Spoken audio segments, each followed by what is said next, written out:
Question for you. Are you the family anchor? In most cases, if you have to think about it, you're more than likely not the family anchor. I'm Drew Stevens, founder of Beyond the Legacy, and this is my Monday Reflection, a salute to the family anchor. The anchor is the calm to the chaos, the voice of reason to the adversity, and the individual in the family that can be counted on in good times and bad. Brian Tracy once said, "Fortunately, leaders are made, not born. You learn to become a leader by doing what other excellent leaders have done before you." Does being the family anchor mean you are the leader of the family? I would say not necessarily. Some assume the anchor is the family member that's always right, the most successful, the closest one to being a saint, the smartest, or the most senior. Once again, that's not always the case. You're not anointed as the bearer of this responsibility. It's something you earn over time. Truthfully, it's not meant for everyone to take on this, and that's perfectly fine. Similar to the captain of an athletic team or the pilot of an aircraft, you know the responsibility on your shoulders and why your actions, integrity, and life choices matter. You have the official and unofficial responsibility of being the glue and the trusted soul to deliver and to keep everyone in check, in good spirits and safe. Going above and beyond the call of duty. It's very common for the family anchor to think proactively and be flexible to react and pivot as needed. There are moments where in a leadership position or as a parent, you focus on doing what needs to be done versus overthinking and worrying about having the perfect solution or all the answers. A family anchor doesn't get fazed by obstacles or whatever is asked of them. It takes patience, maturity, and gratitude for the individual to step up and deliver. The recent pandemic showed a lot of families who the true anchor or anchors are in their respective families.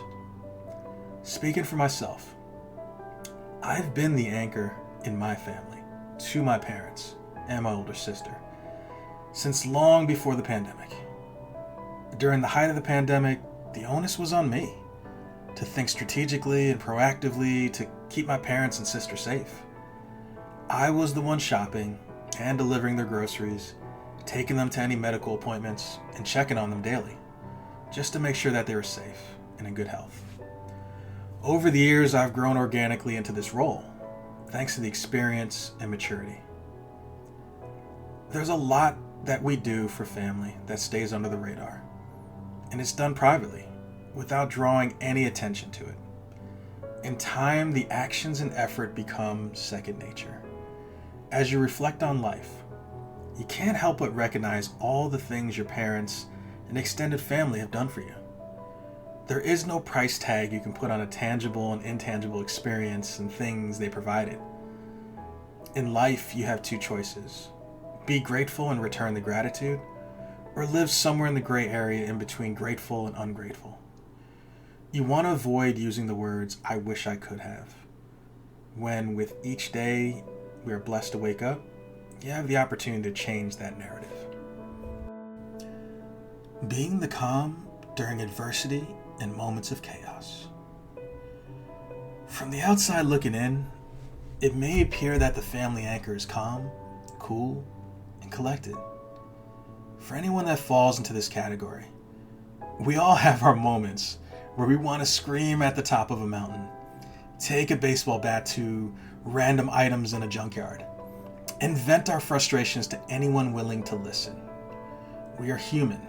We have our moments of frustration, sadness, vulnerability, and doubt.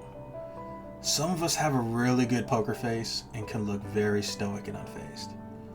Still, the majority of the time we find that inner balance of calm and manage to transfer that energy and assurance to the family. Part of being the anchor is not being afraid to fail and knowing that if you do, you'll find a way to turn things around for the better. When you look at a strong leader, you can't help but recognize their integrity, influence, ability to communicate, self-awareness, empathy, and gratitude for the position they are in. Over time, you more than likely will grow into these qualities. And maybe some are God-given or in our DNA. Rest assured, the family anchor will be trusted to protect and care for the family. Embracing difficult conversations. Take a look at your life and ask yourself, do you face adversity or difficult conversations head on? Or do you run from them? My PSA to those that run and hide is this. First and foremost, it's okay to not be comfortable with difficult conversations or adversity. However, the reality you run from doesn't change until you face it head on. It will only find a new way to reintroduce itself back into your life. I experienced my share of working professionally in human resources, interacting with clients and athletes, and with personal relationships. Difficult conversations are inevitable. It's not something most people look forward to. Although I've had many people I've known over the years that absolutely love to have these difficult conversations. By embracing difficult conversations as a family anchor, you're proving that you have the courage to prepare for the worst, but hope for the best. The art of having difficult conversations involves communication, having an open mind, and showing empathy. The point is not to be right. Let me repeat that. The point is not to be right, but to allow the family member or person on the other side to share their perspective. We can learn a lot from someone from just letting them explain their why and asking questions from a discovery point of view. I don't condone an act of interrogation or an argument filled with judgment. That tactic will make it difficult to succeed and find forward progress. Everyone's past finds a way to speak to the present and future. As a family anchor, you'll find yourself being the therapist, moderator, and decision maker all in one. While a senior member of the family may pull rank and try to dictate and control the narrative, that's neither the purpose nor the solution of embracing difficult family conversations. When it's all said and done, you have to be willing to do what's best for the greater good of all, and not what's always best for you. An anchor must be willing to put ego aside and lead with an open mind. Sacrifice meets reliability. To all the family anchors listening to this reflection, I salute you.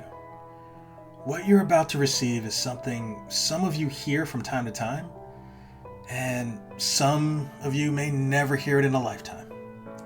On behalf of myself and Beyond the Legacy, thank you for everything you do. And I mean that. I'm going to say it one more time. On behalf of myself and Beyond the Legacy, thank you for everything you do.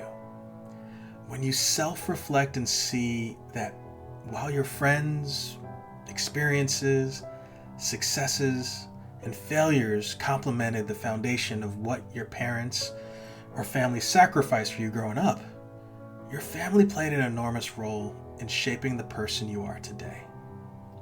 Over the years and into adulthood, the tables will turn and the gratitude will either click or it won't. Incidentally, I'm not trying to guilt trip or diminish members of the family who aren't this anchor. Not being the anchor doesn't mean you don't have gratitude or willingness to make sacrifices for your family. As anchors, we have sacrificed immeasurable time and energy to be the rock for the family. I've seen family anchors sacrifice careers, relationships, opportunities, and experience with friends over the years. I often hear people say things like, if I don't do it, nobody will, or I'm willing to do whatever it takes for the family. Or I don't see it as a sacrifice because it's our family. At some point in time in your life, you may have been labeled with the word selfless. As a friendly reminder to the anchors out there, please take the time to treat yourself and do the things that make you happy. We are often guilty of giving and caring, especially for others, and we often forget about caring for ourselves. Why do we do it? So, why do we do it? The answer is both simple and complicated. Family is everything. As anchors, we're strongly driven by our gratitude and respect for family.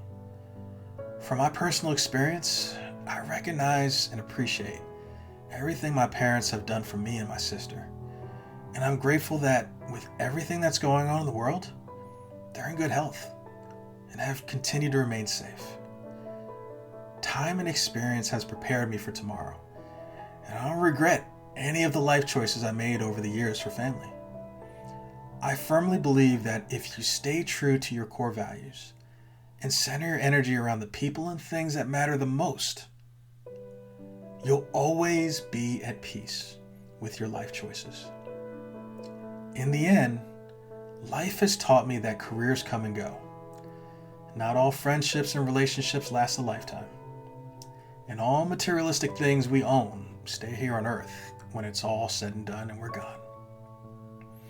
The one consistent presence that has your back in good times and bad is family. Yes, the definition of family might mean something different to each person, but however you define family, it will often supersede the other choices in your life. For many, their respective faith is right up there. Being the anchor comes with a responsibility that changes from day to day. We aren't asking for recognition, praise, or anything in return monetarily. I will say, regardless of what you represent to your family, lead each day with empathy, patience, and gratitude. We have so much going on in the world. Judgment is the last thing we should attach to family. Compassionate love is a good starting point. If this reflection resonated with you, feel free to like, comment, and share on social. Never underestimate the power of sharing positive content across your community. You could be responsible for passing this reflection along to the right person at the right time when they need it the most. Be sure to follow us at BT Legacy 365 on Instagram and Facebook, and subscribe to our YouTube channel. All of my written content, reflections, and short stories can be found at beyondthelegacy.com.